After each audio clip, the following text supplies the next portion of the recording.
পর্তুগালে ফেমাস জায়গাগুলোর মধ্যে অন্যতম হলো এই ক্রিস্টো রেই। অনেকে এটাকে ক্রুজ আলটা নামেও চিনে থাকে এবং এটার সাথেই রয়েছে লিসবনের famous bridge Ponte 25 de Abril। So আজকে আমরা যাব পর্তুগালের এই ফেমাস জায়গাগুলোতে, যেখানে প্রতিদিন হাজারো টুরিস্টের আগমন ঘটে। সো চলুন কথা না বাড়িয়ে ভিডিওটি শুরু করি। সো এখন বাজে দুপুর 2টা, আমরা বেরিয়ে পড়লাম সেই ফেমাস জায়গাটিতে যাওয়ার জন্য। সাথে বড় ভাই রয়েছে, চঞ্চল ভাইকে নিয়ে আমরা যাচ্ছি সেই ফেমাস জায়গাটিতে। সো এই তো আমরা হাঁটতে হাঁটতে নদীর দিকে যাচ্ছিলাম এবং রাস্তার ভিউগুলো এনজয় করতেছিলাম। যেহেতু আমরা নদীর ওই পারে যাব, সো আমাদেরকে এখন লঞ্চে করে যেতে হবে। সো এখন আমরা হেঁটে হেঁটে লঞ্চ স্টেশনে যাচ্ছি, সেখান থেকে টিকিট কেটে এরপরে নদীর ওই পারে যাব। রাস্তা দিয়ে হাঁটার সময় এই লোকটিকে দেখতে পেলাম, সে একটি মাত্র লাঠির উপর ভর করে রয়েছে এবং নদীর পারে আসতে দেখলাম এক লোক পাথর দিয়ে অনেক সুন্দর মতো স্ট্যাচু বানিয়েছে। আসলে দেখতে খুব সুন্দর লাগছিল।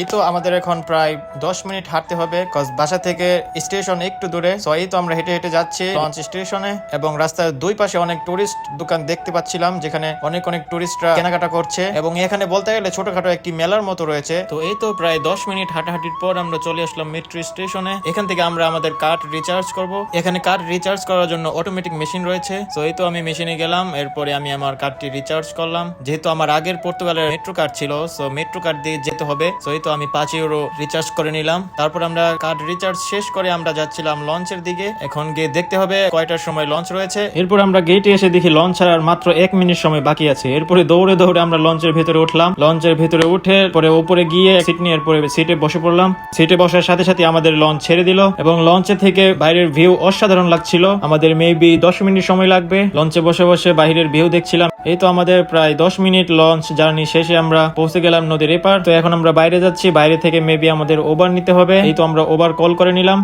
এবং ওভার আসতে আমাদের মেবি 5 মিনিট সময় লাগবে। এই তো ওভার এসে পড়লো, এখন আমরা ওভারে উঠছি। এই তো আমরা ওভারে উঠলাম, উঠে বাইরের ভিউগুলো দেখছিলাম। আমরা 5 মিনিট ড্রাইভ শেষ করে আমরা চলে আসলাম সেই ভাইরাল জায়গাটিতে। এটা ছবির থেকে বাস্তবে আরো বেশি সুন্দর, যদি আপনি এখানে না আসেন বুঝতে পারবেন না। পর্তুগাল দেশটি আসলে খুবই সুন্দর, যদি আপনি পর্তুগালে না ঘোরেন তাহলে বুঝবেন না। আজকের ওয়েদারটা ছিল ভালো, ভিউটা ছিল ভালো, সব মিলিয়ে অসাধারণ। সাধারণত উইকেন্ডে মানুষ বেশি থাকে, আজকের ওয়েদার খুব ভালো, তাই বেশ ভালোই মানুষ এসেছিল এখানে। এই তো আমরা হাঁটতে হাঁটতে সামনের দিকে যাচ্ছিলাম। এখান থেকে যে ভিউ, ভাই রে ভাই, আপনি যদি এখানে না আসেন বুঝতেই পারবেন না। ছবিতে যা দেখেছিলাম বাস্তবে তার থেকেও বেশি সুন্দর। এখানে আমার সেকেন্ড টাইম, যখন প্রথম আসছিলাম ওই দিন ছিল একটু মেঘলা ওয়েদার, বাট আজকের ওয়েদার মাশাআল্লাহ খুবই সুন্দর এবং এখান থেকে লিসবন পুরো সিটিটা দেখা যাচ্ছিল, জাস্ট অসাধারণ। যদি আপনি পর্তুগালে থেকে থাকেন অবশ্যই আপনার এইখানে আসা দরকার, কজ পর্তুগাল যে আসলে কতটা সুন্দর এটা যদি আপনি এইখানে না আসেন বুঝতে পারবেন না। ঘোরাঘুরি করতে করতে আমরা খুবই টায়ার্ড, ভাবলাম কিছু কিনে নিই। এই তো আমরা চিপস নিলাম আর ড্রিঙ্কস নিলাম। এই তো বসে বসে খাচ্ছিলাম আর ভিউ দেখছিলাম।